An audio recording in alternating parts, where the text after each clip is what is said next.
Grand Theft Auto 6 is finally here, and it promises adventure, thrill, and excitement. But should you, as a follower of Jesus Christ, be playing it? Before you click buy, let's pause and consider something crucial. Let's turn our hearts to Philippians chapter 4, verse 8, where the Apostle Paul guides us profoundly. Finally, brothers and sisters, whatever is true, whatever is noble, whatever is right, whatever is pure, whatever is lovely, whatever is admirable, if anything is excellent or praiseworthy, think about such things. Paul wasn't writing to a world vastly different from ours. The church at Philippi was immersed in a culture full of temptations and distractions, not unlike today's world. Paul didn't simply offer guidelines on how to behave. He directed their hearts and minds toward purity, nobility, and excellence. Paul understood deeply that what we feed our minds shapes our character, attitudes, and ultimately our spiritual lives. Grand Theft Auto 6, like its predecessors, is likely brimming with content that celebrates violence, crime, and immorality as entertainment. As Christians, we must confront ourselves honestly. Does this reflect what is true, noble, or pure?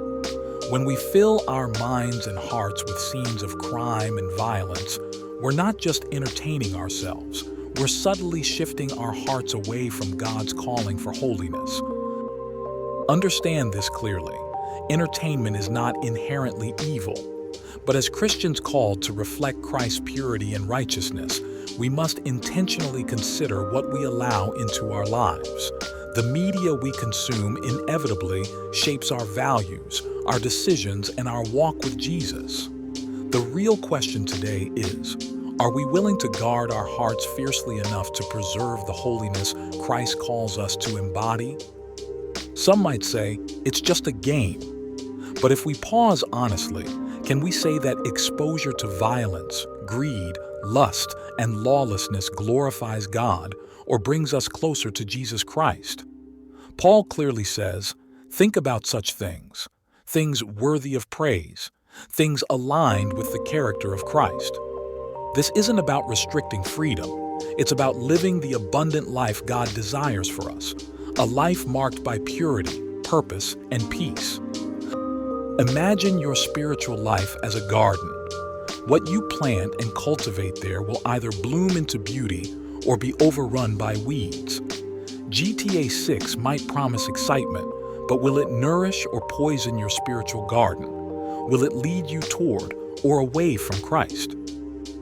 Friends, our spiritual health is too valuable to jeopardize with casual entertainment. Every decision either leads us closer to or further from Christ. Choose wisely. Choose Christ. Choose to fill your mind and heart with things that uplift your soul and honor your Savior. In the end, the choice is yours, but ask yourself honestly today, does this game reflect the purity, excellence, and nobility Paul urges us to pursue? Let your entertainment lead you closer, not further, from Jesus Christ. Be bold, guard your heart, live the abundant life God has intended for you.